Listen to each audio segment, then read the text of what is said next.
A little bit of statistics on Bureau reclamation.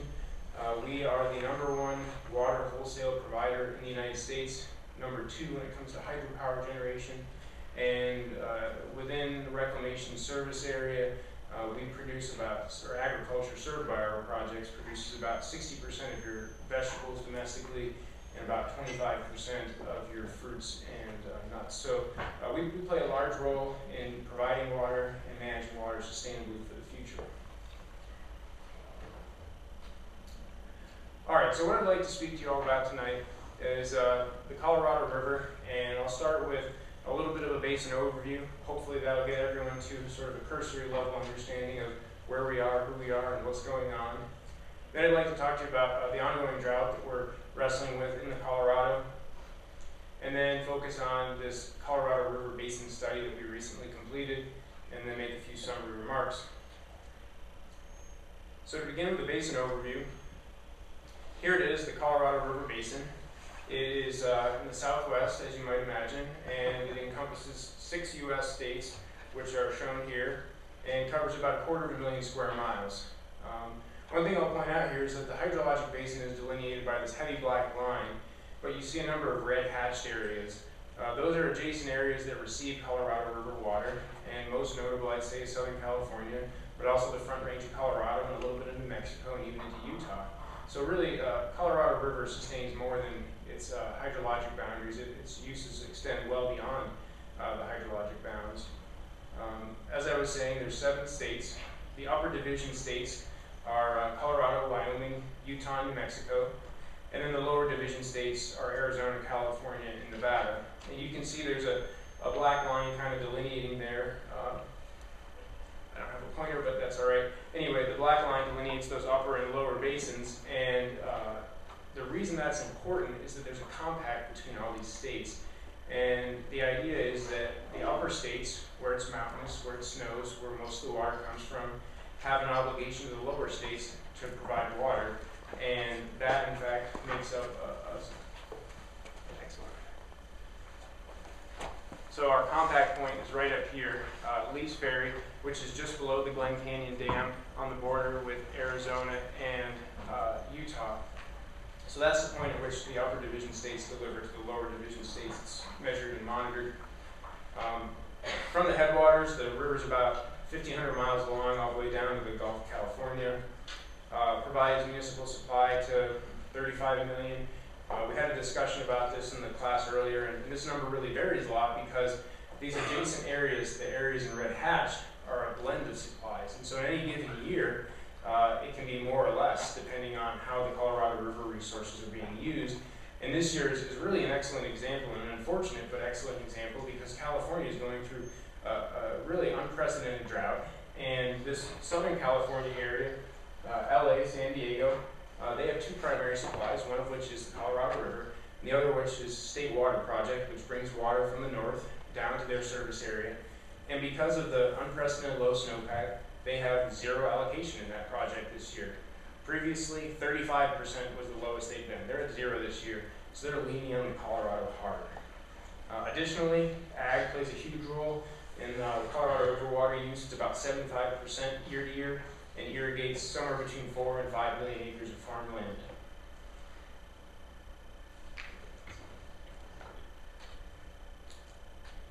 So now moving to a little bit more of the law of the river, if I can use that term. The river is allocated pursuant to a number of compacts and treaties, but the run-of-the-mill here is that 7.5 million acre-feet is allocated to each of those upper and lower basin or divisions, with an additional 1.5 million acre-feet going to Mexico, for a total of 16.5. When we look at our long-term yield of the basin, we compute a naturalized number, meaning we back off all the human uses and diversions and depletions in reservoirs. We think right now, over 100 years, we're at about 16.3. So right there, we've got a little bit of an imbalance between what's allocated and what we think the long-term yield is. Thankfully, though, the upper division states haven't developed all their apportionment. So we've got a little bit of buffer. There are total about 13.5 million acre-feet of consumptive use.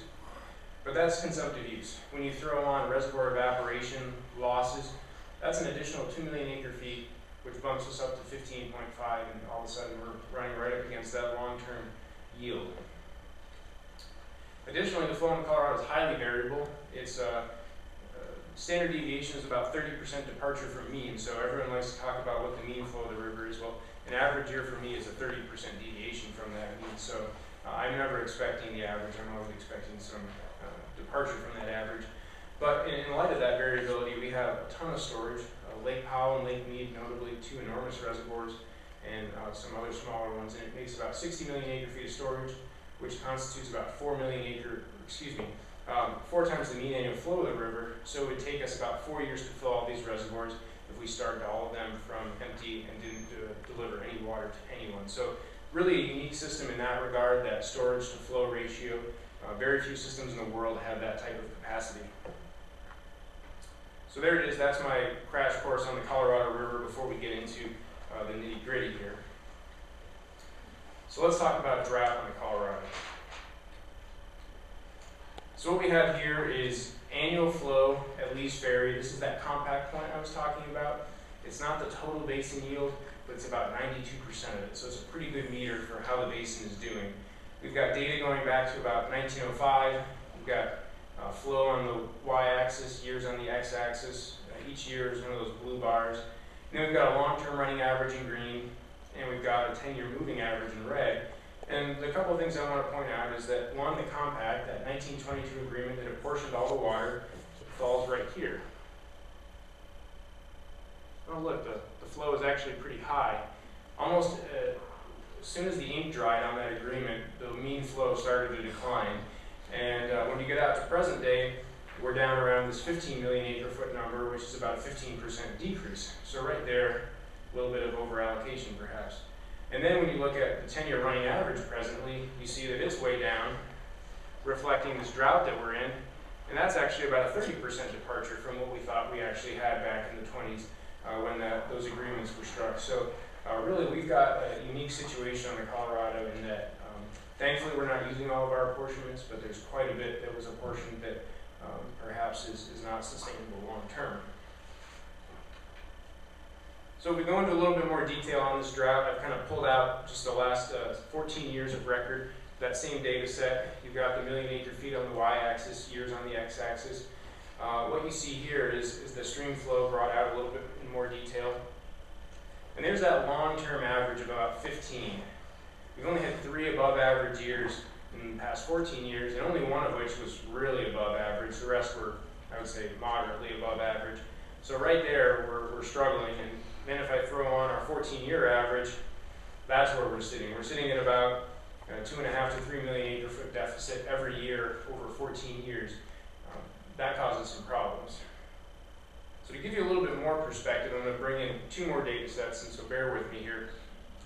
The first is this paleo record. And so dendrochronology or paleohydrology is a field of science where you can actually look at tree ring growth and look at stream flow, develop a regression that relates moisture availability to stream flow and tree growth.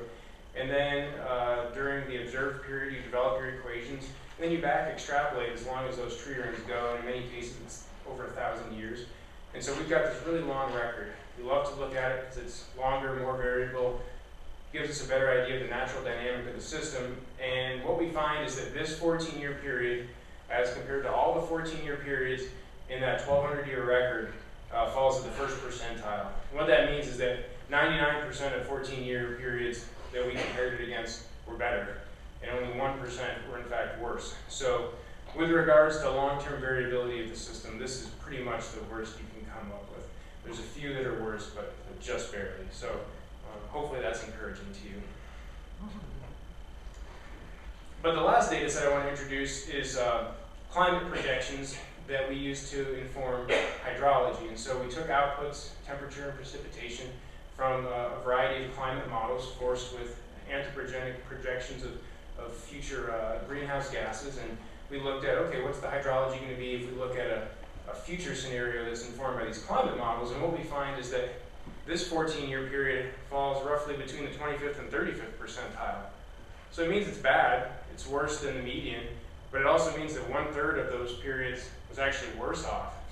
So I find this to be pretty sobering when I think about it, that 1/3 of the periods that we compared it against were actually worse off, and we're already saying this is pretty darn bad compared to the long-term records we have. So really this is meant to give a perspective as to this drought that we're facing, where does it fit in the perspective of long-term records, short-term records, and then our idea of what the future might hold. So this is really the motivation of the study we undertook.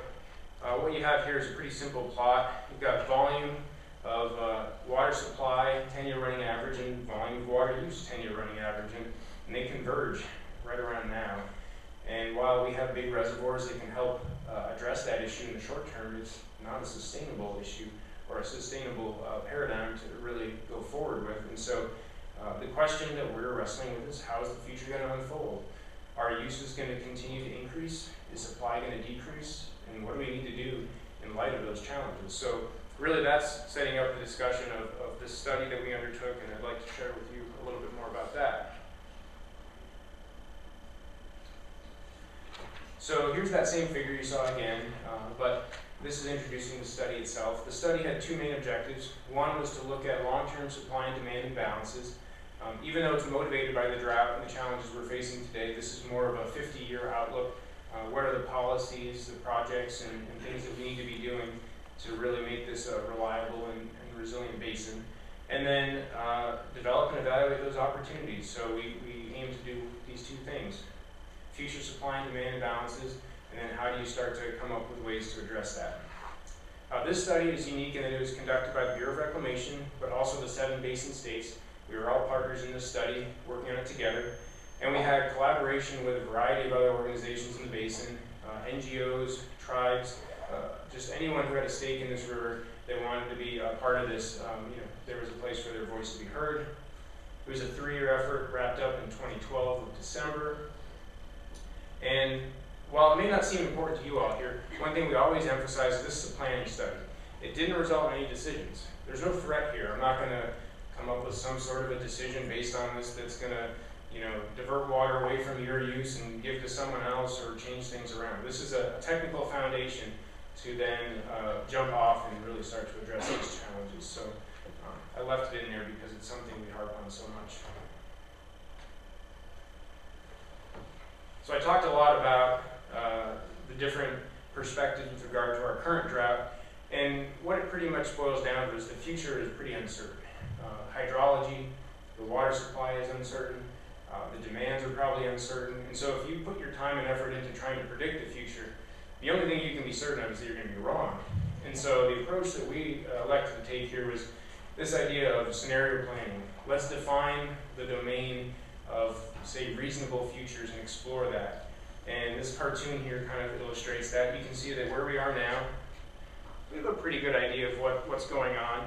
Then as we move into the future, the uncertainty grows. The trajectory you're on can be changed based on a decision, based on a disruptive event. But ultimately, over time, and out to 2060, you arrive at a variety of plausible futures. And really that's what we were aiming to consider. Not predict the future, figure out how to cope with plausible futures. This is really busy, and I'm only going to focus on the headers, so bear with me. The study had 4 major elements. Water supply assessment, there's one of our uncertainties. What are we going to have in terms of water availability in the future? The second part is that equation is water demand. How much additional demand is there going to be? It's not a question of will there, it's just how much more. Phase 3 is what we call system reliability. We take those two together, we put them into our long-term planning model, and we see how does the system look under these range of future scenarios. And we start to identify one of our objectives, which was the supply and demand balances. And then finally, this phase 4, development and evaluation of opportunities. We actually had an open public solicitation and said, give us your best. What do you have? How should we solve this problem? And anyone in the public could submit ideas, and we got a lot. And we took those and we put them together and tried to see how can we mitigate the potential supply and demand imbalances. And so that's the study phases in a nutshell.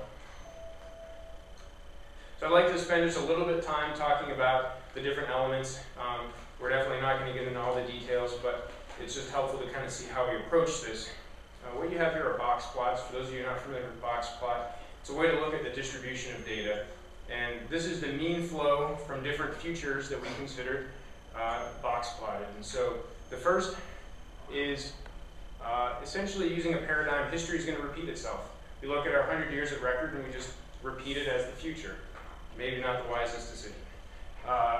Then we have these paleo data sets. I talked a little bit about that before.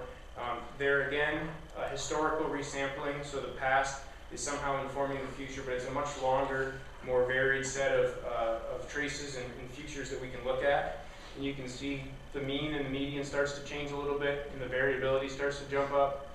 And then finally, we have our climate projections of future hydrology, and you see that the variability is quite increased, as is the shift into lower flow.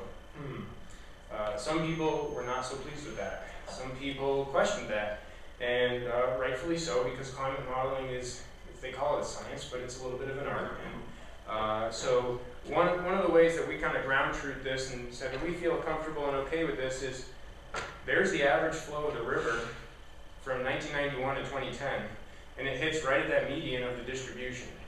So most of those are pretty plausible futures in my mind, since we're hitting the median with the past 20 years of average flows.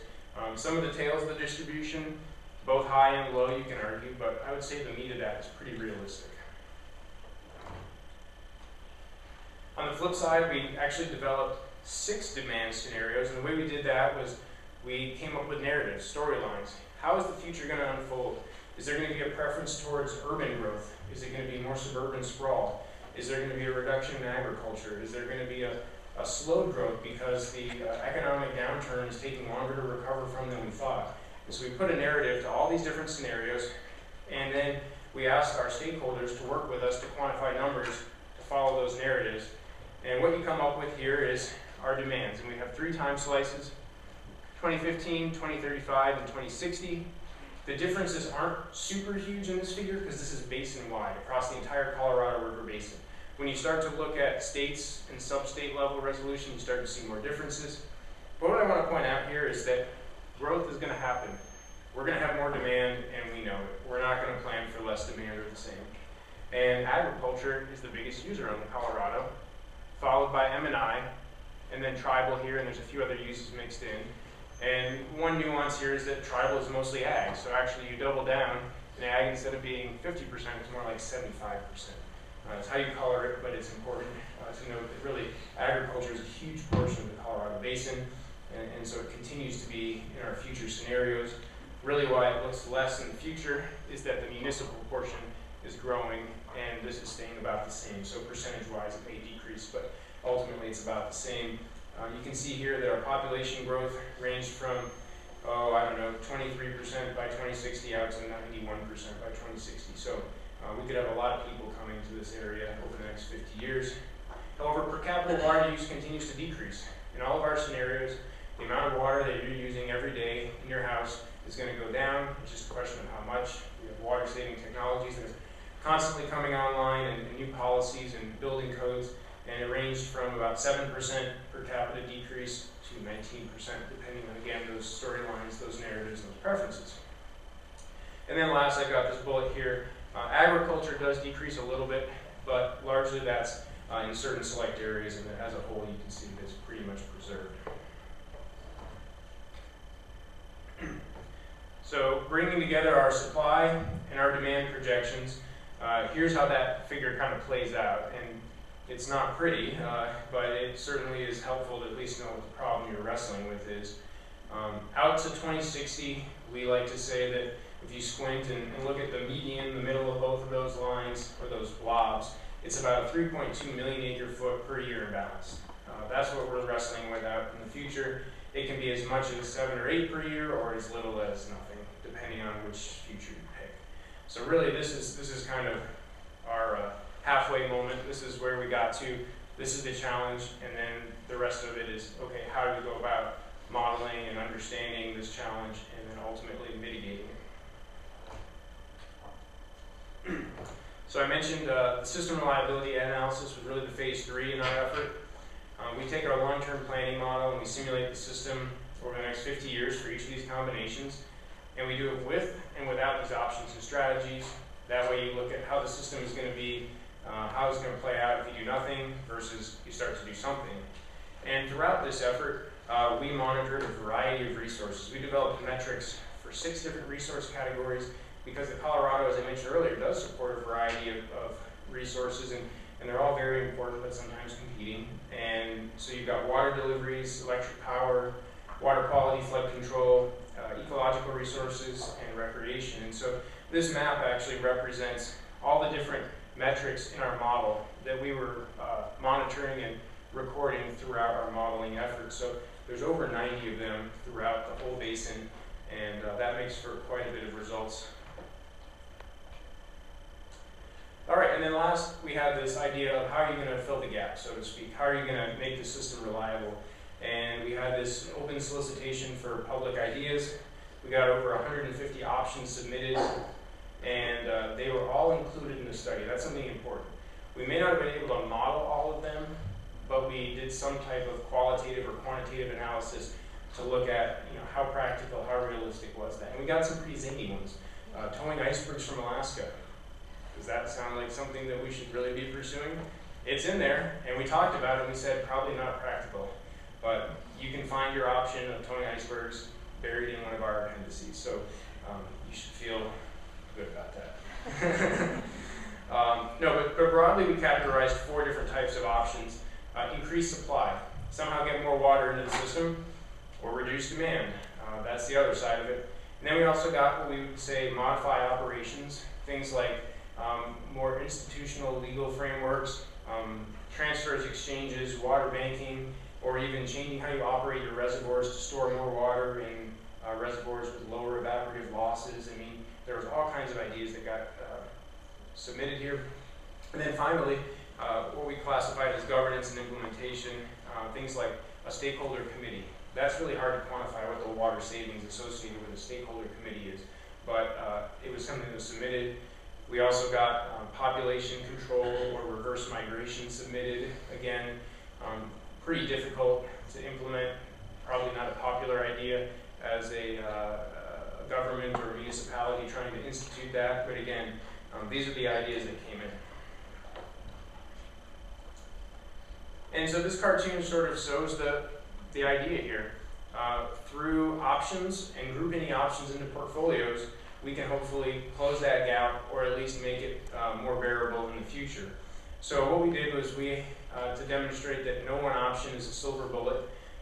The term that we've been using is silver buckshot, so you have to have a lot of different options loaded all up together before you can really make a big savings here. And the way we combine the options was we defined strategies. What's your strategy for solving this problem?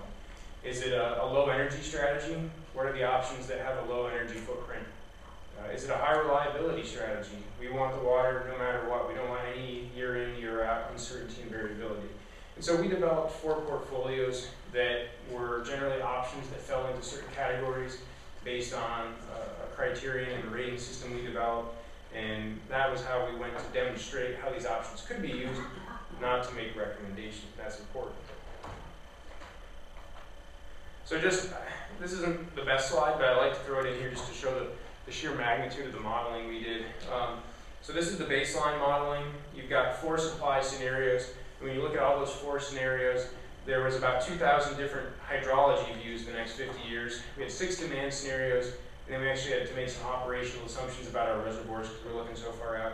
So really, we put those all together, and CRSS is our long-term planning model, and we've got over 23,000 views of the next 50 years. Now we've got those 90 resource metrics. So in each one of those 23,000 runs, we've got 90 resources that we're monitoring. So very quickly, we developed this idea of indicator metrics. It's sort of a summary resource. We retained results from all of these 90, but we tried to distill them down a little bit by a third by creating indicator metrics. And then we developed what are called vulnerability thresholds. And it's a little bit of a tangent here, but I think it's important. So maybe you're interested in a marina in the state of Colorado. You have a boat rental operation, and the level is really important to you. You know what elevations you can operate your marina, no problem. But a guy like me, who maybe isn't a marina expert, doesn't know what an elevation 5275 means. That doesn't mean anything to me. And so the idea is that you provide a threshold that's an easy reference for people to understand. Below this elevation, my marina operation can no longer be sustained. And very quickly you can see how the resource is performing, taking raw data and providing a threshold. So ultimately what that arrives at is vulnerabilities. And that's this last idea. And so we can monitor how many times these undesirable events occur. Maybe it's a running average of years below a certain threshold. Maybe it's a 1 year or 1 month violation. It all depended on the resource. But the idea here is that you're taking raw data and coupling it with a meaningful threshold so that very quickly you can get a feel for results and how the system is doing both without any of these options and then when you put the options online. Oh, right, and then we throw in 4 portfolios, and that number jumps up to about 120,000. So we had terabytes of data, which really pose some interesting data visualization and management challenges, but I will not bore you with all of that. So as I'm wrapping up here, I'd like to just show 2 really basic results here. The first one here is looking at 2 different vulnerabilities. There's this leaf area deficit, which is an upper basin vulnerability. It's essentially, are they complying with their obligation to deliver that water to the lower basin states? The second one has to do with the lower basin. It's Lake Mead, and it's Lake Mead falling below elevation 1,000. Now that may not mean anything to you guys, but if you live in Nevada, if you live in Las Vegas, that's the elevation where the drain no longer pulls water out of the lake. So you go dry below 1,000. So that's really important for them. So those were 2 things we were monitoring here. And what you can see is we have our baseline results, and this is looking at specifically our last time period going out to 2040 to 2060. And you can see that under the baseline, if you do nothing, you've got 18% of years having this undesirable event and 44% of years here. And then once you start to implement different portfolios, those numbers come down. Now, obviously, the question is that acceptable? If you live in Las Vegas, an 18 or 17 or even 10% chance of this event happening is probably not very good for you. It's probably something that you're going to work to bring that down as close to 0 as possible. But maybe some vulnerabilities you're willing to let slide a little bit more. It all depends. But the point here is that the portfolios are successful and the options are working to bring down these risks and these vulnerabilities into what I would say is more manageable levels. Not the perfect level, but more manageable. And then the second figure here is similar in that we're seeing the same 2 metrics of vulnerability, the leaf area deficit in the upper basin, and then in the lower basin, this Lake Mead falling below 1,000. But this time we're looking more at trade-offs. And we're looking at hydrology specifically that's really challenging. These are our lowest hydrology, sort of the worst case future, but I'm using this because it highlights the differences most starkly. And what you see is annual cost in billions of dollars, billions, so it's kind of scary to think about that, and then percent of years vulnerable.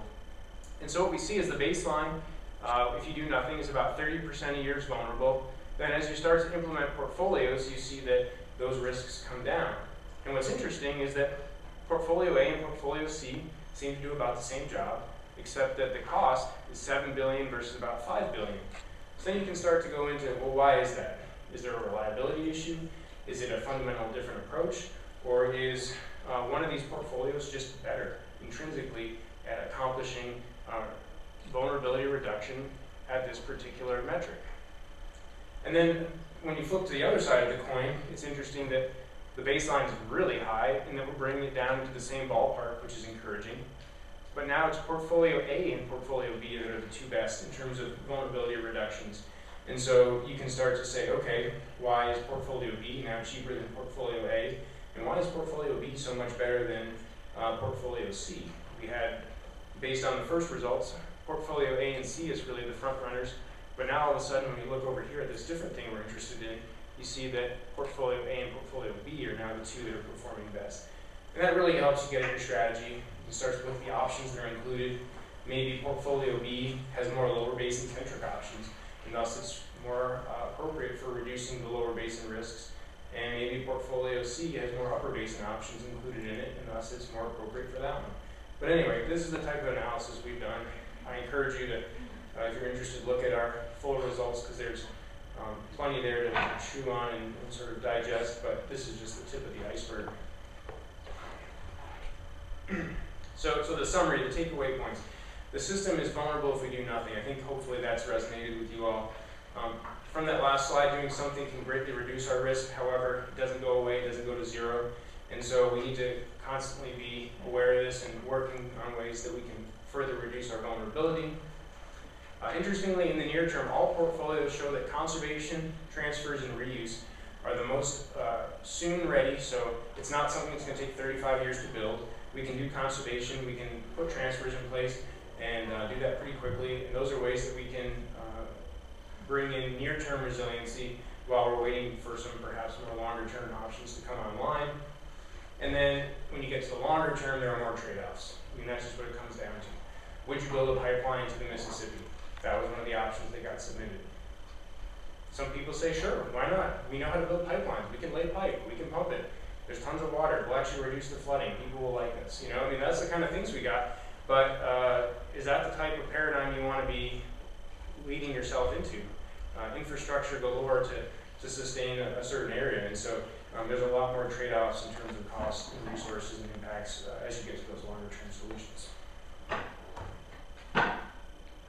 So here they are. These are all of our reports. There's an executive summary, which is pretty nice. It's short. It gets to the point. It's easy to read.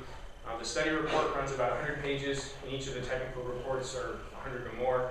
So there's like, I don't know, 1,200 pages of pretty dense reading here. So I'd encourage you to tread lightly and not do it before bedtime, because otherwise you'll be asleep pretty quickly. But there's really a lot of very, very good analysis. And if I can even say so, some pretty cutting-edge analysis that we've employed in here. And it can be applied elsewhere. It's very transferable. And so, yeah, I think it's worth a look, especially if you have certain interests in any of these topics. All right, so we did this big study. We determined there's a problem. We've got to do something. So what are we doing? So we have a new effort called Moving Forward. Most people call it Next Steps. And the idea is that there was a number of things that were identified as ripe for further discussion and further pursuit. Some of them are led by our state partners, things like water banking, augmentation, and watershed management.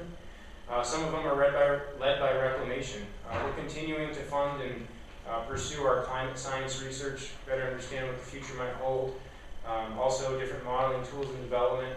And then we're also working with our tribal partners to better understand their needs. A lot of the questions that tribes are interested in don't necessarily align with what municipalities and irrigation districts and some of our more state-centric partners are interested in. So we have a separate effort that's actually looking at tribal water needs and the questions they have, particularly where their settlements may have been quantified, and that's something we're pursuing. But the main effort is in the middle here, in yellow, and these are multi-stakeholder teams. And there's three of them. One is municipal industrial conservation, the other is agricultural conservation, and the third is ecological and recreational flows. And so there's folks from all different interest groups across the basin and nationally actually participating in these groups. And we're working to kind of take first steps at identifying what are the pathways to making the system more resilient in the context of these specific topic areas. And then of course we have this multi-stakeholder coordination team. You can't have any effort without a multi-stakeholder coordination team at the top directing it. And the idea here is that, as appropriate, all these different efforts are kind of coordinated and kept tabs on by these folks. So we're not going off too far into left field. So it's a pretty big effort, a lot of moving pieces, but I think it's moving in the right direction ultimately. So with that, I think Lawrence will take over, and then we'll do questions a little bit later. So thank you very much.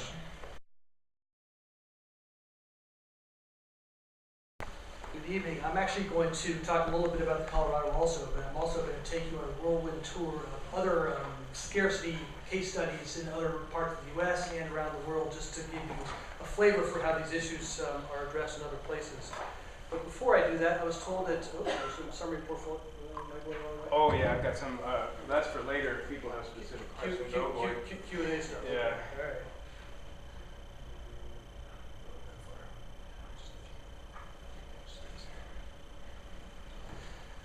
All right, well, I was told that before I get into my case studies, I could do a 2-second commercial on Siegestone Hill, because we're probably the largest consulting engineering company that you've never heard about. So I will go ahead and give a brief explanation of who we are. We're an employee-owned company, global. We do just about everything, full service, engineering, procurement, construction, all over the world. The most recent Olympics, not in Sochi, but in London, we did all the program management for all the facilities there. So we do some really big projects and some very small projects. 28,000 employees all over the world, $7 billion in revenue year before last, and a really broadly diversified public and private sector across a wide range of disciplines. I'm part of our water group. Until recently, I led our global water resources practice, and because of that, I basically reached out to my colleagues to come up with the case studies they're going to be talking about. But one of the first things I have to deal with when being employed by CH2M Hill is, first of all, what is Lawrence Van Hertak? And then after that, what is CH2M Hill? So I usually forget what the question was at the beginning. Cornell, Howland, Hayes, and Merrifield is a CH2M, and Hill comes from Clare Hill. Basically, these were sanitary engineers back in the 40s, and then agricultural engineers at Clare Hill, and the rest is history. I mentioned that we've done some very large projects, managed the London 2012 Olympic and Paralympic Games. We are currently managing the Panama Canal expansion. We're doing the Masdar Sustainable City in the United Arab Emirates. London Tideway project was a large sewer project in London, and some projects in Australia. So lots and lots of interesting work all over the globe.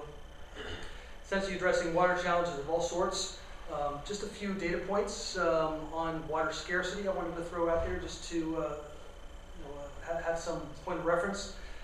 By 2030, the world will face 40% shortfall between our demand and supply. So taking the example from the Colorado to the entire globe, that's sort of the imbalance that Ken was talking about. In terms of food security, by 2030, to feed the world's population, we will have to double our global food output. Climate change is a huge issue. I'm actually an agricultural engineer and water resources engineer by practice. I knew nothing about climate change before about 5 or 6 years ago, and now it pretty much dominates the work that I do. And the other big part of what we do is aging infrastructure. A lot of what we depend on in terms of water is infrastructure that's below ground, and unfortunately it's out of sight, out of mind, and a lot of it is collapsing and in bad shape, so we are doing an awful lot of work helping rehabilitate those resources. In my water resources practice, one of the things we like to emphasize is you have to look at the whole water cycle. It's very important to look at the entire mix of solutions, and that sort of goes to what Ken was talking about in terms of solutions. Let me skip over some of these additional things and get into some of the case studies. But before going there, I want to talk about climate adaptation. 3 or 4 years ago, when climate first came up as an issue, everyone was focused on climate mitigation, which is controlling greenhouse gases. Now there seems to be more and more of a trend is to recognize that, well, the future is going to be different, and we need to adapt for it. And it has many, many implications that people don't really fully grasp. You might understand severe flooding like Sandy and so forth, but it really affects all aspects of infrastructure. And there's lots of different examples of that, which I will highlight. Recent events driving increased awareness of that. There's been lots and lots of billion-dollar weather and climate disasters. This is just a few from 2013. And 2014 is trending poorly for the West as the example. The drought is continuing in most of these places. California has experienced one of the worst droughts ever. So, with that prelude, I've got 6 case studies. I probably don't have time to go through all of them. I am going to start out with the Colorado River Basin because CH2M Hill actually was part of the consulting team that actually helped Reclamation with their projects. And a whole group of different consultants on our team. And I'm just going to show a few pictures of some of the examples. Ken gave a great prelude to all this, but I thought it would be important to just talk about how we got from all those options down to smaller scale options. And this is important because we do this on virtually every project. When you're looking at decision analysis of what solutions you look at, you have to sort of take this large set, 150 different sets of solutions, and boil it down to something that's more manageable with a set of criteria that people can deal with. So typically, we'll put them through a sieve that has a whole set of evaluation criteria to narrow it down, and Ken went into that to some extent. I just want to show some pictures of some of the options. This is not necessarily in any priority order, just happens to be the way I've got the slides for my colleagues. First, desalination is perhaps one of the more reliable approaches, but it's also one of the most expensive and generally requires an awful lot of energy to do it. You can get at it through tapping the Pacific Ocean, Gulf of California. Southern California groundwater is pretty salty already, so there are some desalting operations that could be done with that. Yuma area in Arizona has brackish water, that's another thing. And then Salton Sea, which is in Southern California, has pretty salty drain water that's also a candidate for desalination. Reuse options. A lot of folks don't realize how important reuse is in what we already do in this country and all over the globe, but it's going to become an indispensable part of the solution to deal with our water deficits. You know, wastewater is a resource, and there are some parts of the world where they use it. I don't think people realize that by the time you get to New Orleans, water has been used 7 times over. The same bit of water has been reused and reused and reused.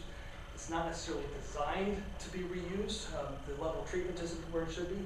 There are some countries where they are actually doing this explicitly, and in this country they're doing it explicitly in a lot of places. Good example, Singapore, where they treat a significant portion of their wastewater, put it right back into the reservoirs and reuse it over and over and over. This is done in a lot of different places. So that's definitely something that needs to be considered. In Colorado, they also looked at some more local solutions, such as coal bed methane water, which I'm frankly not even too sure what that is. Maybe Ken can tell us later. Rainwater harvesting is another mechanism. Essentially, that's capturing water coming off roofs at a local scale to reuse it. And I will give you an example from the Maldives later on, the other side of the globe, where they depend on that. It's also important to realize that solutions are not always infrastructure solutions. There's a tendency to think the engineers only want to push big projects, but oftentimes they are non-structural approaches, and this is just one example. Some of those watershed management or non-structural options. Tamarisk is a shrub that lines a lot of the canals in the Southwest. It actually takes an awful lot of water, so it just sucks water out. So if you can control that, you can limit how much water is lost as you're transmitting water down the canals. And there's a lot of other approaches that are listed here. Weather modification. I actually hadn't realized till looking at this slide how much this is done. Basically, this is going out there and seeding the clouds to make it rain, and there are other similar methods. There are 100 programs in 24 countries and 10 states that actually do this across the U.S. Water conservation is has a huge role to play in all this. Municipal industrial water conservation, of course, agriculture, for the reasons Ken said, I'm an agricultural engineer by training, and agriculture inherently uses more water than they really need to. There's lots of ways they can reduce their demand, but it's expensive, requires changes in farming practices. So a lot of things can be done there. This is essentially another view of the different portfolios that Ken was talking about. There's different combinations of conservation, imports, watershed management, reuse, and desalination that he spoke about. I'm going to skip over to the next example because he spoke about a lot of this. Just want to show a couple pictures though. Pictures are always nice. He mentioned Las Vegas having a limit to their intake. Well, one of the things that they're doing to provide further resource is to actually build a lower intake in Lake Mead. It's a pretty significant project. It's a huge reservoir. This is actually what they're in the midst of doing right now, is to build a lower intake so they can get water from the lower part of the reservoir. But this is the Yuma desalting plant I alluded to earlier. Okay, so that's Colorado. Now we're going to switch a little bit further west into the Central Valley of California. Seastrom Hill has been leading a project, actually a whole series of projects, looking at issues in the Central Valley, what's called the Bay Delta area. It's essentially the heart of California's water system. So very quickly, an overview of that system. 738,000 acres, 55,000 acres of which is water. Supports the largest estuary on the West Coast. 80% of the state's commercial salmon fisheries. So this is important because of the issues that Ken was alluding to before, the tension between environmental and ecosystem needs, such as fisheries, as well as the municipal and industrial needs and agricultural needs. California is $27 billion agricultural industry. Navigation is a big part of some of their water needs. Provides recreation to 12 million users, and there's over 1,000 miles of levees to support those. So this whole area sort of shows a perspective view of the Sacramento, San Joaquin Bay Delta. So this is the area just east of San Francisco and west of Sacramento. You have all of these different sources of water that come together, and there's this tension between something called the delta smelt, which is an endangered species, and water releases to the Bay Delta, as well as uses for other purposes. So there's this battle that's been going on for many, many years over how you manage the water supply to meet the endangered species requirements versus water supply needs for a variety of other uses. And put in climate change into all that, you have to be very, very concerned about sea level rise, because that sort of pushes more saltwater intrusion up the delta and has further impacts on ecosystems.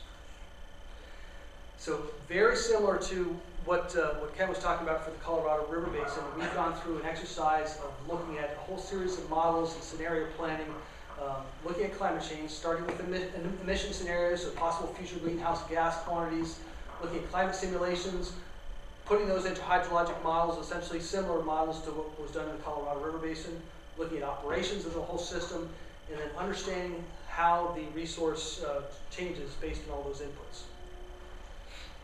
Let's skip ahead to this graphic here.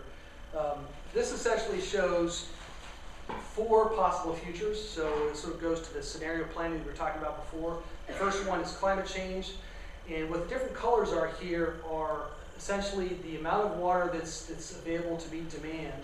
The green is groundwater pumping, the blue is the surface water delivery, and the red at the top is unmet demand. So that's sort of the challenge they have today in California. And then a couple different climate scenarios were layered on top of that. There's a median climate change projection, and then there's a warmer and dry climate scenario and a warmer and wet climate scenario. All of those were done to sort of see how that imbalance of meeting demand was shaking out. Let's skip over some of the different actions, get you to some pictures here. This is a bit of a busy graphic, but essentially talks about one of the types of solutions, which is conveyance infrastructure and operations related solutions. They basically are struggling with getting water from the northern part of the California Bay Delta system to the southern part of the Bay Delta system. So they've essentially looked at a variety of options to transfer water from the north to the south while conserving water, so reducing how much loss is currently taking place in the canals, so that the water that's saved can then be used for the environmental purposes. So that was a very quick overview of the California situation. I actually am not personally involved with that, so I'm not sure I can answer too many questions about it, but would be happy to entertain some. Switching to Texas, which also has gone through a very severe drought, the Lower Colorado River Authority and the San Antonio water system are also looking at severe drought issues. They are concerned with long-term water supply planning as well. So we've gone through a project for them to look at options for balancing the supply and demand. Essentially, the project looked at 80-year water supply capital improvement program, that's what CIP stands for, with climate change. So looking at the balance of surface water availability, groundwater and agriculture, the needs that they had for the Matagorda Bay health and coastal erosion. And the main goal was to come up with a set of solutions to address some of the imbalances in the future, and again use a lot of the same tools that we've spoken about. This just sort of schematically shows how the system modeling was done. This is not the Colorado River we were talking about, this is the Texas's Colorado River, Lower Colorado River. Essentially, they transfer water to a variety of different sources, looking at possible off-channel storage, agricultural conservation, irrigation, and so forth. One of the biggest questions as part of this project was whether or not to transfer water from the Lower Colorado to San Antonio, which basically inter-basin transfer, which out west, and frankly anywhere in the country, but out west in particular, is always a challenge to do that sort of thing. To date, I don't think they've actually gone forward with that. Now the next case study is actually one that I led, so I know a little bit more about it. It's moving to the East Coast. Just because we have a lot of rain in this part of the world doesn't mean that we don't suffer from drought and scarcity issues. So I'm going to talk about the example of the Washington, D.C. area, Loudoun County, which at the time of this study, about 5 years ago, was the 7th fastest growing county in the United States. So they were experiencing very rapid growth in demand.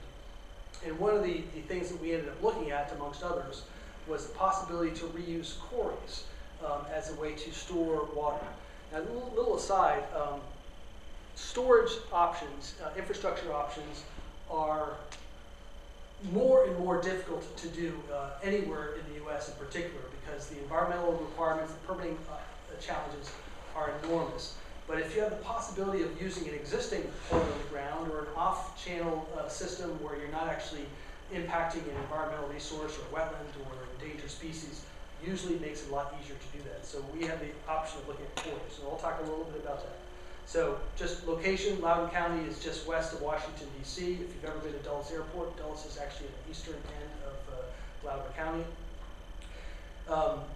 Up until recently, the Loudoun County Sanitation Authority essentially bought water. They did not get any water directly from any sources. They bought water from their neighbor to the east, Fairfax Water, as well as the city of Fairfax, which had a reservoir and water system in the county. This is that reservoir system that Fairfax owns, the Beaver Dam Creek Reservoir, which essentially supplied maybe a third of Loudoun County's needs until that time. But this is what drove this study. That reservoir, which you just saw a picture of, basically completely dried up in 1998. This is actually an old bridge that was inundated by the reservoir and actually was exposed as a result of the drought. So this made them realize that they really had a serious issue. And so we were brought on board to develop a water supply augmentation study and look at a variety of options to get additional supply in addition to the standard demand management types of approaches. So we focused primarily on looking at quarries as a way to store excess water. In this case, drawing water either from Goose Creek or from, which is on the south here. Goose Creek is right there, or the Potomac River, which is on the north side. So there's the Potomac River. LCSA had a property on the water. There's the quarries in Goose Creek and the Beaver Dam Creek Reservoir. We had a flow gauge, and there's an existing power line, which is very important because getting water from one end to the other is always a challenge. What is the route? This is going to seem obvious, but I want to at least cover some very basics of why you store water, because people don't always necessarily understand the importance of it. So this shows the delta between your water demand and the available supply. There always is an imbalance seasonally. And so if you look at the actual flow of the Potomac, this is a good example of it. The blue is the long-term annual average flow in the Potomac River, 12,000 CFS, so a lot of water most of the time. But during the drought record, it does indeed get very, very low, and actually is almost zero during some of the worst droughts during the summer periods. So you have to essentially look at how you can balance those two. Like all these other systems, we developed an overall safe yield model. So this is a schematic of that. This sort of shows the Potomac River, and we would build a model showing possible pumping to an offline storage reservoir and meeting the demand. This was used with a daily simulation model for the entire period of record. So what happens if you run daily flows through the entire system to see how it will perform. And this essentially shows with pumping, this is the pumping rate, what would happen, the water reservoir level would be drawn down under the worst drought conditions. So that sort of defines what your overall yield is, which in this case was 9 million gallons per day. So that's why we started looking at these quarries. These quarries are in existence for a long, long time. They've been there for 50 years, and some of them are expected to be finished. Quarry A, the ones on the picture here, is essentially finished. They're no longer going to be mining any more out of it. But mining in this case is a good thing, because the more you take rock out of it, the more you add storage volume. So in the future, if you eventually use it, you actually could use it as a storage reservoir. So it seemed like a win-win solution to us. Plus, this is very hard rock. It's not porous, so it could hold water. As you can see, it's got some water at the bottom. So this is one of the larger quarries, Quarry B, and this is the largest one, Quarry C. They are actually moving ahead with this project right now. Essentially, banking water, taking from the Potomac, putting it into these quarries. It's under design at the moment.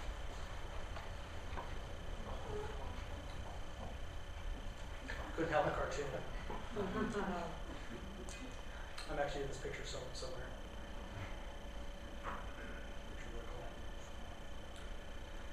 Okay, so those have been some U.S. examples. I'd like to go to the completely other side of the globe, a project that I was involved with for a U.S. Agency for International Development in the Maldives.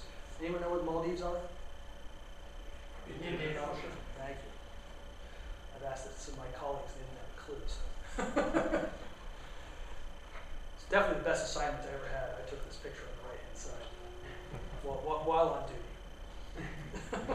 So there it is, in the Indian Ocean, just to the southwest of India in Sri Lanka. So we were asked to help 2 specific islands in the Maldives come up with plans to prepare for the future when there will be changing precipitation patterns.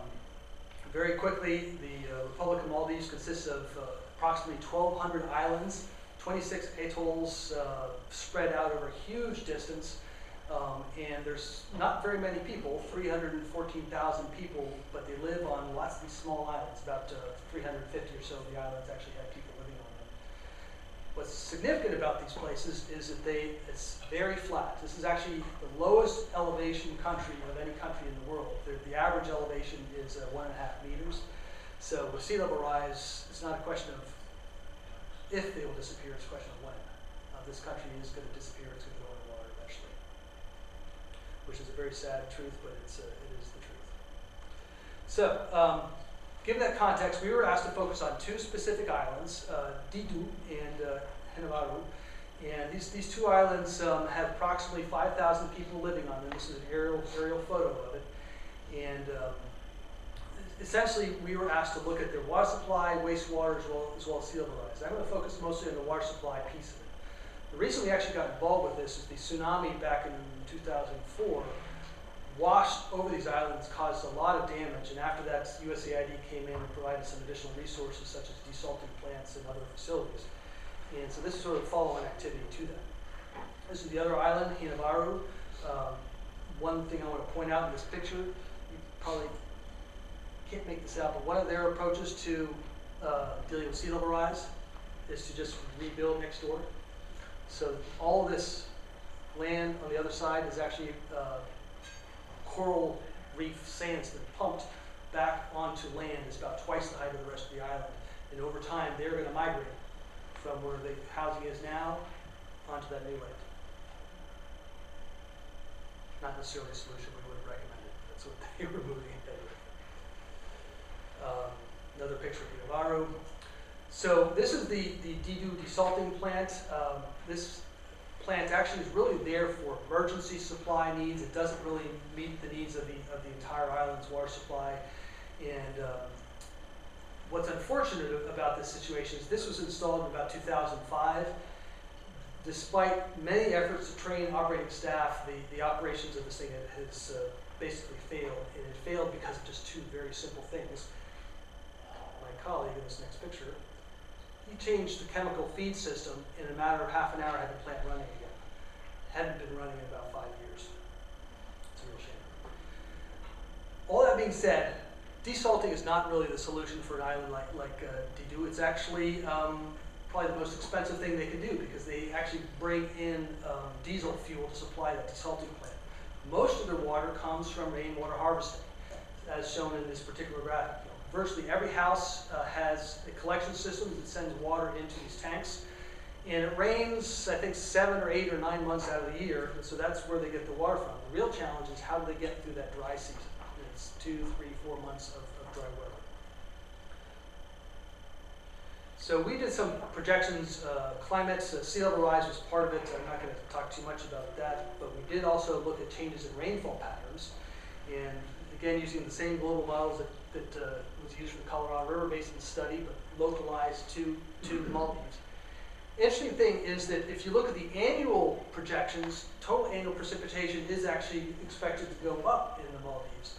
But critically, during the dry season, it's expected to go down. So this is total annual. This is actually in the month of January. This is where the precipitation is going to go. So that means that the rainwater harvesting is not going to be as reliable.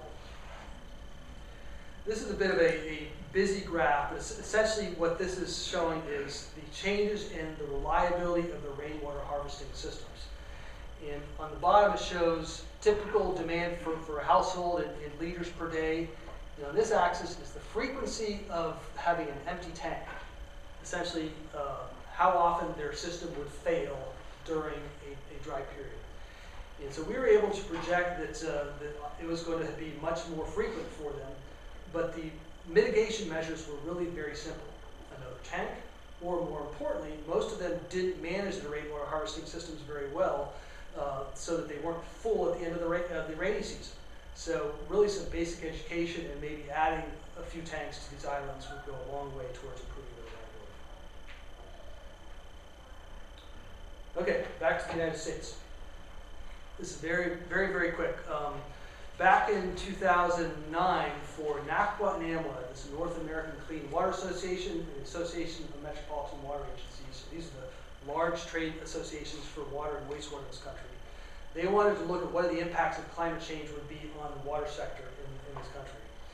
We essentially did a study called Confronting Climate Change, What Would Be the Cost of Adaptation? I'm not going to get into how we went about the methods of doing this, but I wanted to just give you some of the numbers just for perspective.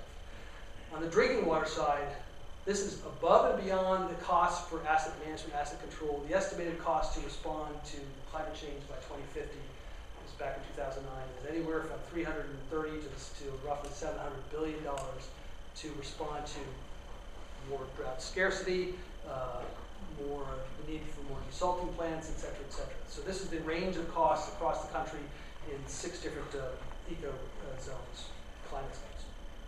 We did the same thing on the wastewater side. This gives the overall summary across both water and wastewater. Essentially, between $500 billion and $1 trillion of additional investment was our projection needed for the entire water sector in this country to respond to changes in rainfall patterns and in temperature patterns in the future. So just a very simple concluding remarks, getting back to methods for improving drought resiliency. We've touched on these a lot. Water banking is a fairly obvious one. There are different ways of doing that. Increased conjunctive use, which is better management of surface water versus groundwater. If you have using groundwater as a storage reservoir when you have excess surface water. Of course, new and increased water storage options. Municipal and industrial water conservation plays a huge role. Water transfers from agriculture to urban areas, that's one of the things that was talked about. And then just more drought-proof type of supplies. Wastewater reuse is one of those. There's always wastewater coming out of a wastewater plant, even in very severe drought conditions, so it's a good source. And desalting is another option as well.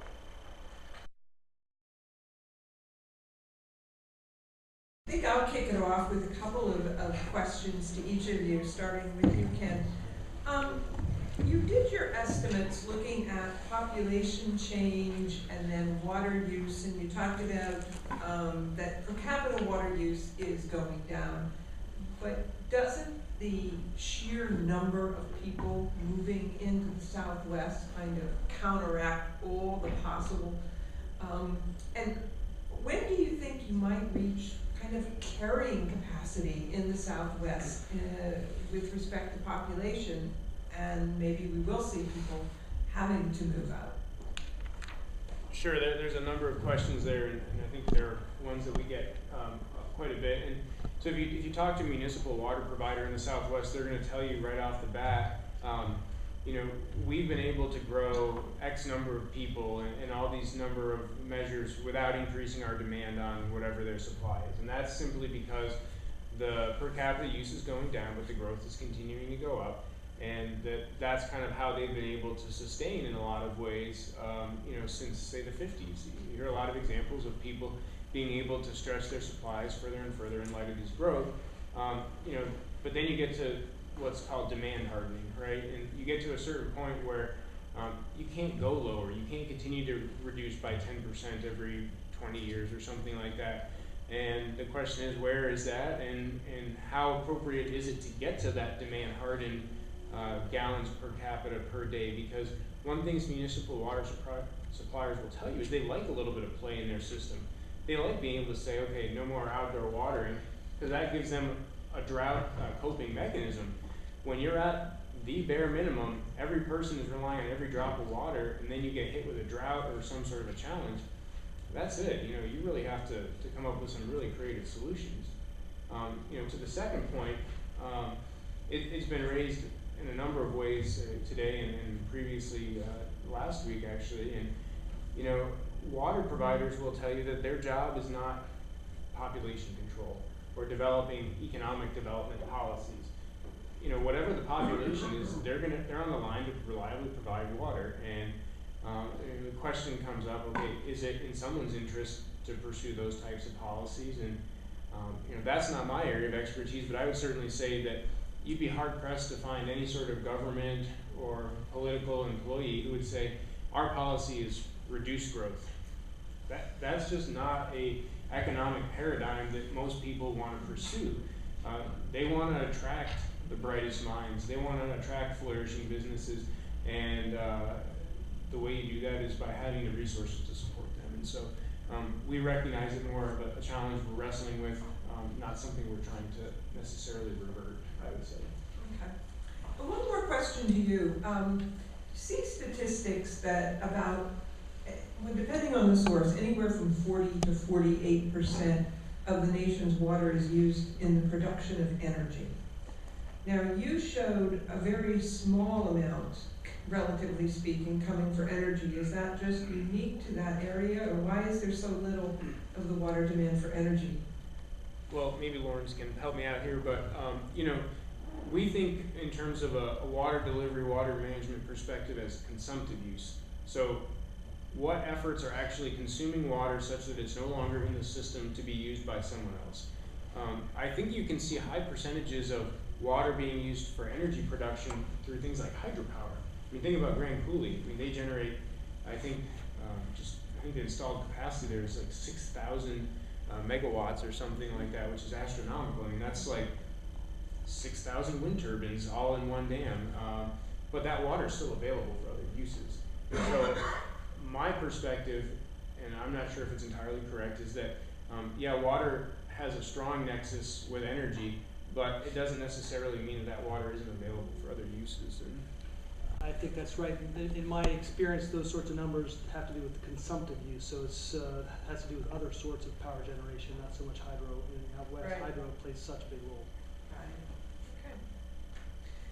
Lawrence, let's turn to you and this figure up here on the map. How are we possibly going to pay for this? And then why it's I'm surprised it's so high in the Northeast relative to the Southeast, but where will this money come from? I know, you're the engineer, not the... The whole purpose of this study was for these trade associations to lobby Congress, frankly. Back in 2009, there was a proposed bill in front of Congress that was going to provide some money for climate mitigation primarily, more focused on greenhouse gas management. And so they were hoping to get just a little slice of that pie. They got nothing, and the bill didn't go anywhere.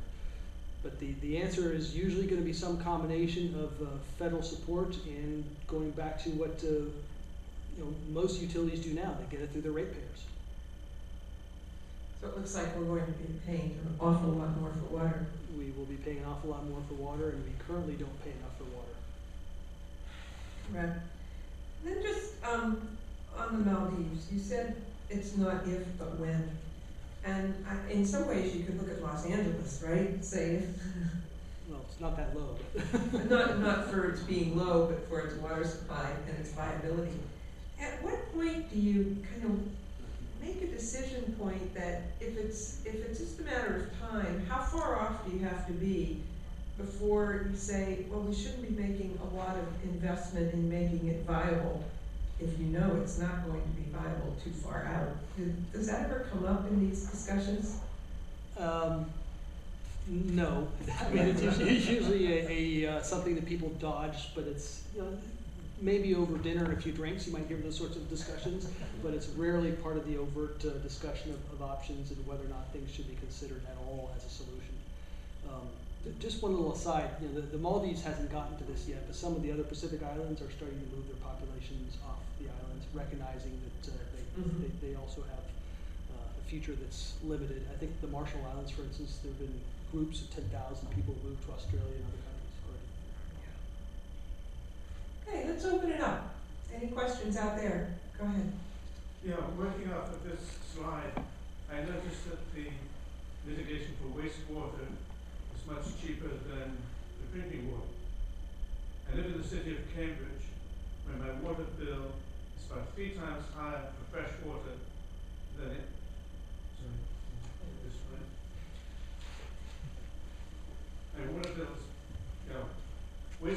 3 times the price of fresh water.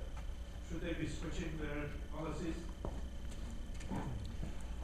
Well, most utilities apply a cost of service approach to how they assess their bills. So it depends on the location.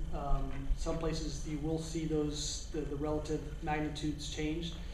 And the driver in this country is rarely actually infrastructure to support future capacity, but it's oftentimes regulatory demands.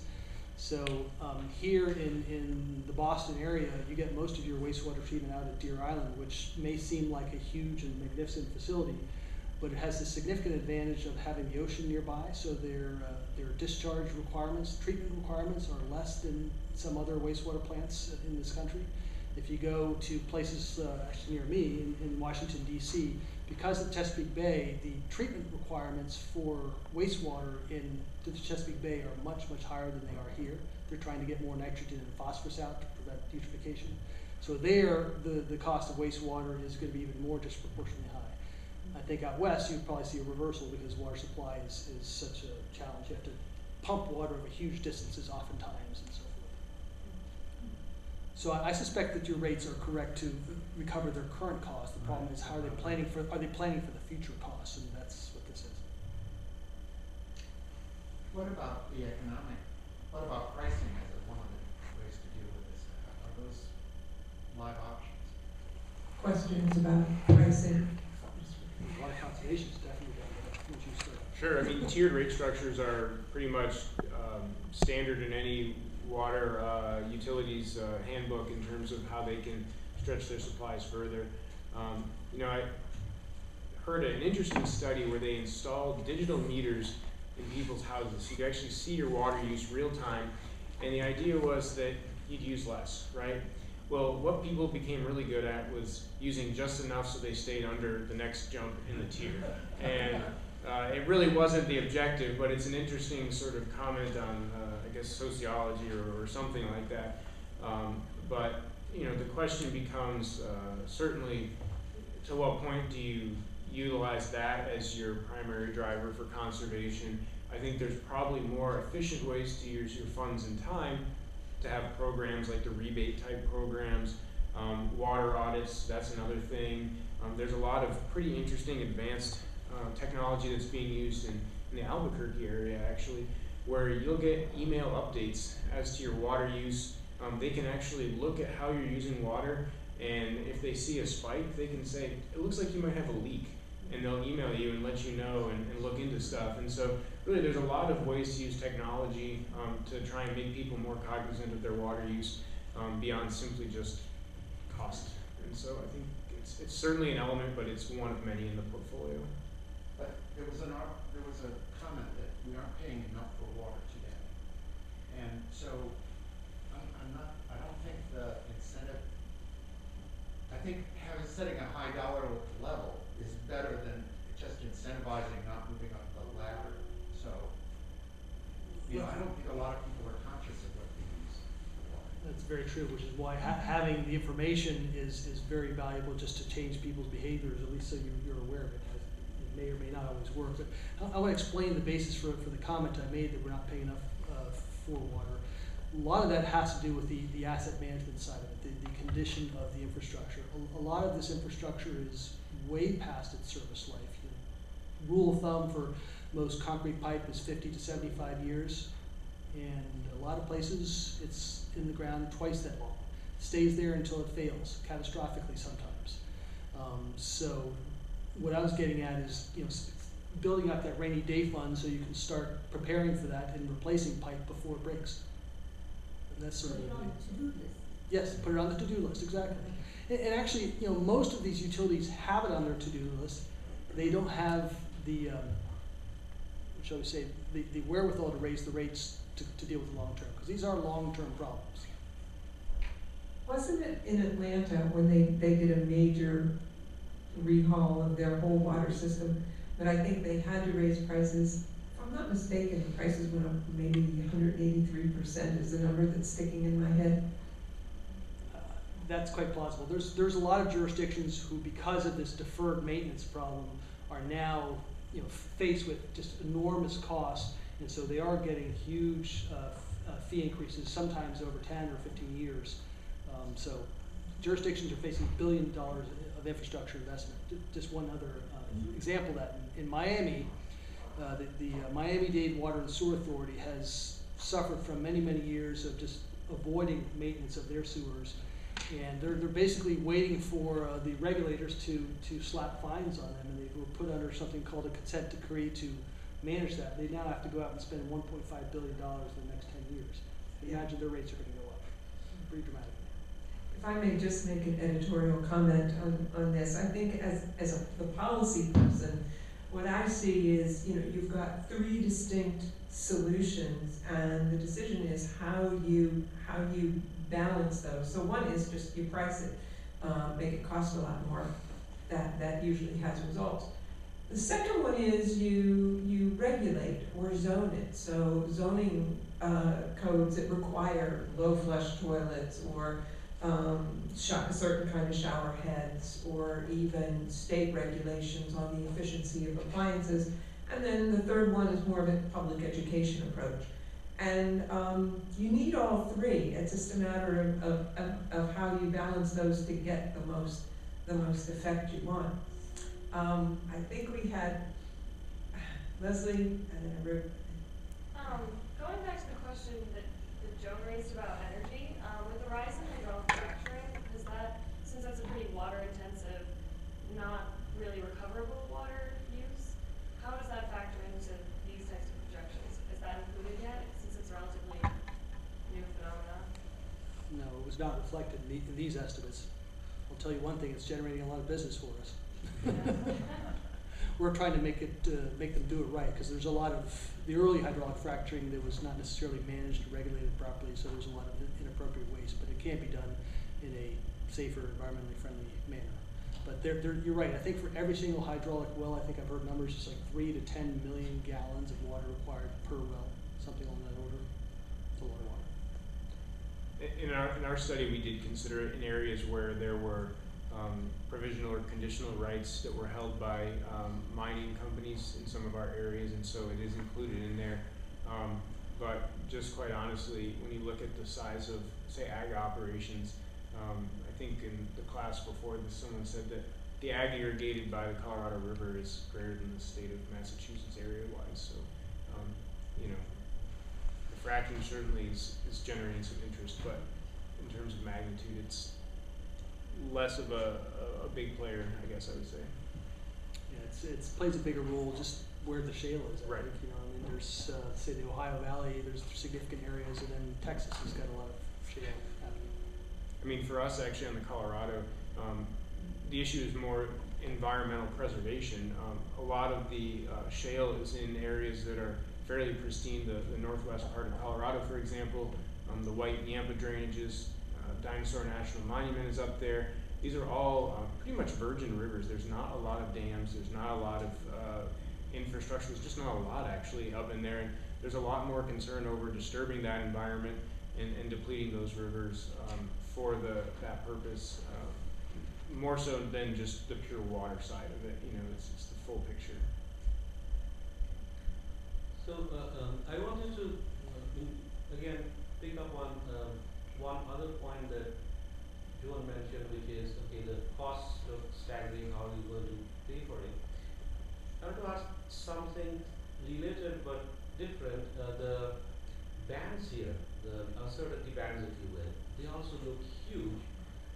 How are one question is, how are we ever going to convince a policymaker to make decisions based on this?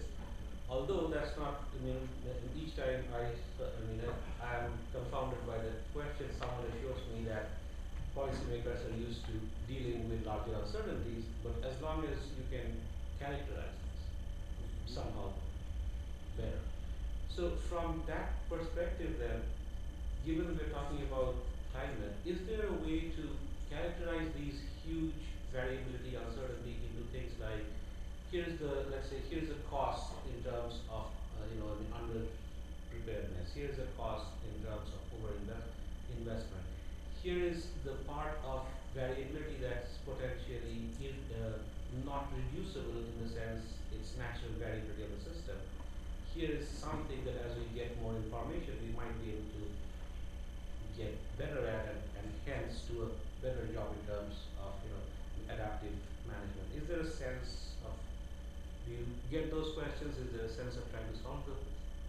Very much so. First. Yeah, I'll hit a couple and then throw it back over.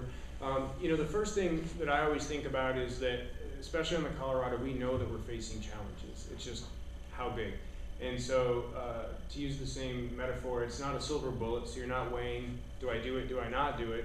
It's this idea of a portfolio or a multi-tiered approach. And so, start with the low-hanging fruit, and then once we get up to 1 million, 2 million, 3 million acre feet of benefit, then you can start to ask the question, okay, are we, where we need to be? And so, our approach is let's not haggle over how big the gap's going to be in 50 years, but let's get to work. I would say that, actually, I have a slide if I can go to it. One of the analyses we did was trying to get at the issue of uncertainty, because you saw all those reductions I was showing.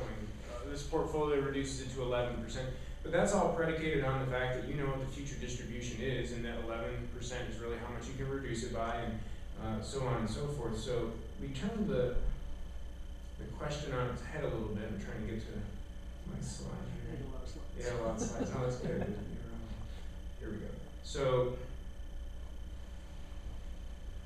instead of saying how much vulnerability are we reducing, what we did was we looked at one of those important indicators, and we characterized what we call the vulnerable space.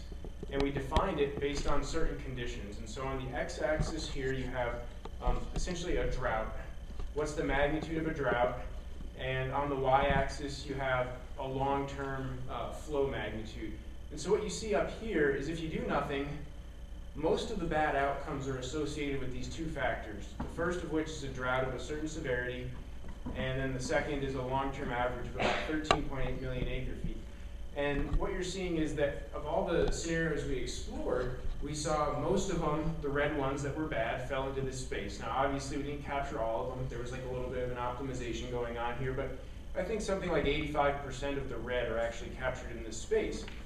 And so what we did is we just said, okay, now if we start implementing these portfolios, you see portfolio A and portfolio B, how do we change the vulnerable space? So essentially, by a certain action, what buffering capacity have I built in? And what you see is that this vertical line would now be shifted over to about here, which is about 10 million acre feet. So you've actually built in, for an 8-year drought, about 1 million acre feet per year of additional vulnerability buffering capacity.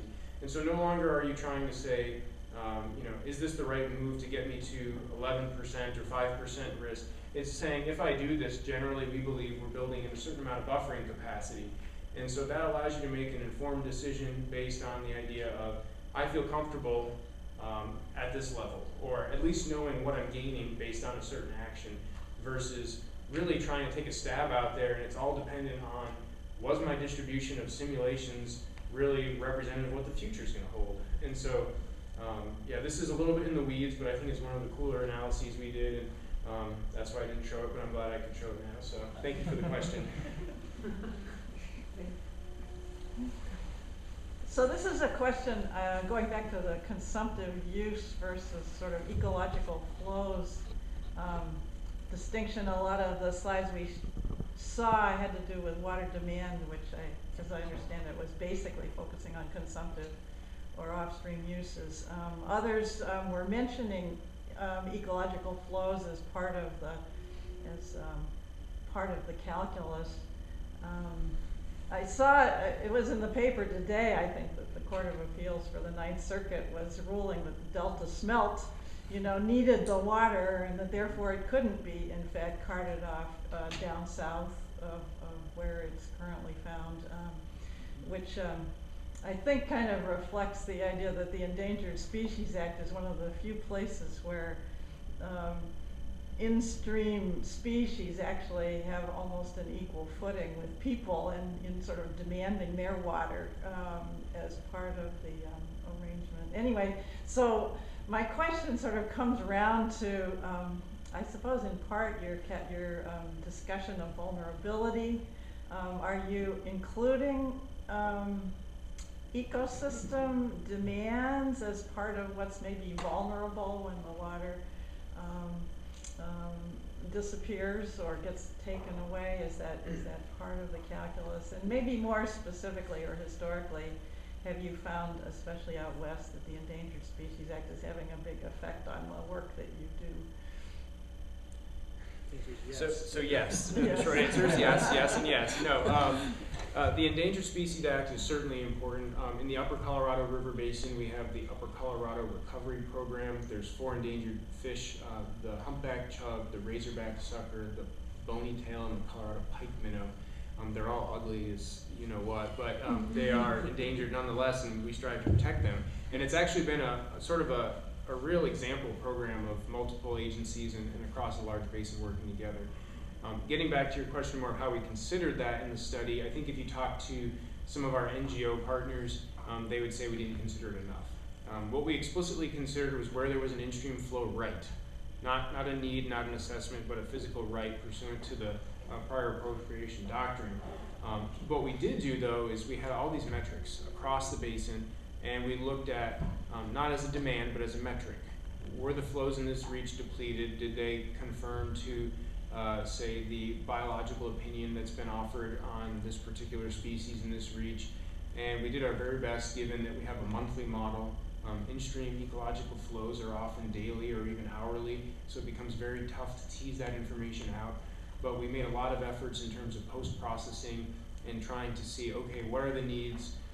You look at all these recommendations, they're complex, there's base flows, there's peak flows, there's year types, and really tried to take away from the study in these metrics, again, not as a demand, not as a consumptive use, but as a metric, how these reaches were performing in regards to the ecological needs, and I'd be happy to elaborate more on that, but it's in there, and there's a lot of information. I think we did a really good job. I think some of the NGO partners we worked with would say there's more to be done. And if I could give an Eastern perspective, ecological flows or minimum in-stream flows are almost always a significant factor when looking at trade-offs for water supply. In the Loudoun County study, both the Potomac River and Goose Creek actually have regulated minimum in-stream flows. And basically, you cannot take water when the water level gets below a certain point, period. And those are not necessarily driven by a particular endangered species or not. Usually it's by an overall assessment of the ecosystem. And actually, oftentimes it has to do with wastewater, what's the word I'm thinking of? Discharge. I mean, when you can discharge a certain amount, it has a certain amount of capacity. It can take that treated sewage before it actually causes a water quality effect that's detrimental to the environment. So those are almost always a driver in those efforts. And for the Loudoun County effort, basically our models would look at how frequently you would not meet that minimum. And essentially, if you don't meet that minimum, you weren't going to meet it anyways. It's because you had a severe drought, and under those circumstances, you just cannot touch it. Actually, the environment becomes the main resource that can control the availability. I was wondering, with your work creating this study, how much pushback you have seen from citizens and whether or not you see pushback from the agencies about whether they believe in climate change. Like, whether they're like, this is a waste of your time because there's not going to be any change. Yeah, it's a really good and kind of obviously timely question. I think a lot of the agencies and entities we work with, their mission is to plan for the future. They want to be able to sustain whatever it is that their business is. And it goes right down to the farmer level. I mean, a lot of farmers and ranchers, they want to have that same lifestyle and opportunities for their families to come. And, quite frankly, they're less concerned, is it climate change, is it not climate change? They see things on the ground, they know things aren't the same as they used to be, and they want to figure out how to address them and plan for the future. And honestly, to use the word, they're conservative. They want to plan appropriately for the future. And the issue tends to arise more so when you make it a focus on the anthropogenic and the climate change emissions and all that. But if you look at it as this is a potential future we may have to cope with, is it natural variability? Is it climate change? this is a tool we have in our quiver to look at the future, and most people are pretty receptive to that. I mean, you certainly encounter it from time to time, and people grumble and all that, but you know, it's all about how you approach it, I think. And again, in the West, where water scarcity is an issue, people don't need to be convinced that there are issues at hand. You know, I mean, that's the way I would say it. Yeah, that's exactly right. Words do matter. You know, how you phrase this is really critical, and usually it gets even more important when you get to the political level. And we're doing projects throughout the Southeast, you know, Atlanta, North Carolina. I don't know if you know, North Carolina legislated that you could not look at sea level rise beyond historic trends. You know, it's, but of course, that was at the political level. The folks in utilities are planning for it, because they have to. You know, it's reality for them. So, but they don't use those words. They use less inflammatory language. But just a little aside on that, I'm actually the chair of the American Water Works Association's Climate Change Committee, and we had a whole debate last year when we rewrote our policy statement whether or not we should be the Climate Change Committee or whether we should be the climate something else. Put in the word that you want. And we debated quite a while, and after some debate, we were told by people on high that we needed to stick with that because the AWWA wanted to be out front on the policy. We were thinking climate risk and resilience, whatever. Right. It's the quarries that bother me. Those empty quarries that didn't have water and you want to fill them as a storage area. Mm-hmm. I worry about what were they quarrying, and getting that into the water supply. Is that an issue? It's definitely something that we had to study. We went through quite a bit of evaluation of whether the particular geology would have any impact on the water quality in that particular instance. Just turned out to be a very hard and pretty inert rock, and in this case it actually was a great place to store water because you were going to have much better quality water than anything around. So but it's not always the case. I mean, quarries are sometimes they're leaky. For instance, if it's a gravel quarry, you're basically connected with the surrounding groundwater system, and so then it's, you know, an issue of what are you having contamination from the groundwater or vice versa. Other questions? I have one. Okay. I just know that as an environmental kind of person, I know that the energy, I have an all-electric apartment, so my bill is an electric bill. So they started, they metered everybody in the area, and they told me I was doing fantastic, you know, I'm doing all the energy, you know, I'm on the top of the list and things like that. So I'm wondering, that all evolved, just like you're evolving now as a water. My water is not being measured. How much water I use. You know, they are measuring my electricity and comparing me to my neighbors. I'm in an apartment. I'm sure that the apartment owner knows how much water the building is using. It just may not be coming to you at the apartment level. There are very, very few places, at least in the U.S. now, where water is not metered. There are some. I have encountered them, but that's still the exception as opposed to the rule. I've been a landowner, so I've had my own house, you know, and I get measured by myself. But if they're measuring my electricity by unit, why can't they measure my water by unit? Some places they do. I mean, there's sub-metering that's done in some buildings. Usually in the West where water is more valuable, so the information is important. So it varies across the country, but it is done. It's just expensive, you know, putting in a meter for every single apartment. Would all your neighbors want to pay that cost of having a meter installed? That's the trade-off. That's the. I'm not advocating one way or the other, but those are the trade-offs. I think the price should go up so we realize the real cost. Mhm. That's what I. Sure, absolutely. And that's, We will at some point. and that's what's happened in the West, you know, and so all in good time. The Maldives, by the way, in that one island, they had no meters in the houses, and the first thing we recommended is metering. And so they actually did some of that metering, but this is kind of a detail. If you don't use very much water, most meters actually can't record it, and if you're down at the very, very low level. And so people got very good. This is a little trick. They actually would let their faucets drip all night into a bucket. So it would show up as 0 consumption, but they ended up with a bucket full of water. Took us a long time to figure that out. Jen, did you have a question? I was just wondering, Ken, if you could talk more about when you solicited the public for solutions. Like, I'm curious about how you went about that, like if it was email and like response rates, and also if you felt it was helpful, successful. Yeah, so, that was about halfway through the study, so we'd already developed a pretty long sort of email distribution list, people who were interested, who wanted to know about the study and get updates. So every time we'd get like a certain report out or, a progress update, you'd get an email. And so I think by the time we got to that stage, we had like 800 email addresses on that distribution list. We had a public posting on our website. We reached out to as many organizations that really would be able to disseminate that information as we could, and we got 150 submissions, which I thought was pretty good. I don't know what our expectation was, to be honest, but some of them were super specific, like I know that my neighbor has a leak in their system or something, and like go fix this one guy. I mean, I'm serious, like stuff that's that specific. And then some of it was really broad, like people should move back to Michigan. And how do you do something with either of those really? And so, but we did get quite a few that were in the middle that were more feasible. And like I said, they ranged quite a bit based on your perspective.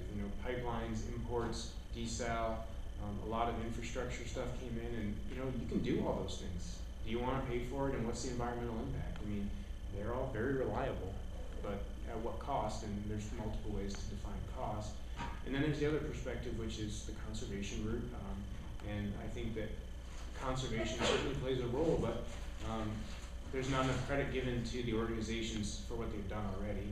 I mean, gallons per capita is, per day is the standard in terms of water use for municipalities. And in a lot of places, depending on how you measure it, they're under 100 per day in the West, which, I don't even know if that resonates. Do you guys know what your gallons per capita per day is? But that's pretty darn good. That's low. Yeah, it's low. And so getting much lower becomes really difficult, especially when you're adding more use to your system. Same thing with agriculture.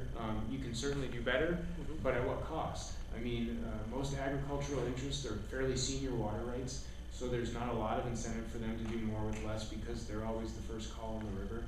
And they've done enough that they are productive. When it's economically in their interest, they'll certainly pursue things. But if you're getting a marginal benefit at a large cost, why are you doing that? And so, that's kind of the reality of conservation. It's a great idea and just a little harder to implement sometimes. Can I ask, I'm sure most of us aren't aware of what our water bill consumption is a month, let alone our gallons per day. So 100 gallons per person per day. Can you break that down? Is that most of it your shower in the morning, or how does that figure? I don't know, Lawrence, do you want to take a stab at it? Sure, I used to be able to rattle these things off. There's actually publications that have it all broken out very nicely. AWWA has a lot of this stuff, at least on the municipal consumption side. I think typically it's going to be a third, it depends where you are, but a third or so is actually outdoor, lawn watering, washing your car, that sort of thing. And that's the piece that is actually, as Ken was saying earlier, the piece that they really can control in terms of water conservation measures and drought emergencies. And then it probably breaks down 50-50 in terms of washing, and then the rest is just cooking needs. And the other important thing there is that outside is the consumptive use. That's where the water goes into the grass, it evaporates, it goes down your drain, and that's the water that's hard to reintroduce into the system. A lot of your indoor uses are very recyclable, either directly or goes into sewer and then gets treated and it can come back in. Like was mentioned, water by the time it gets to the Delta in New Orleans is 7 times reused. So the non-consumptive use of M&I is something that's actually, it's got going for it, is that you can work that water around and around pretty effectively, and there's a lot of neat technology that's coming on that's becoming more and more cost effective.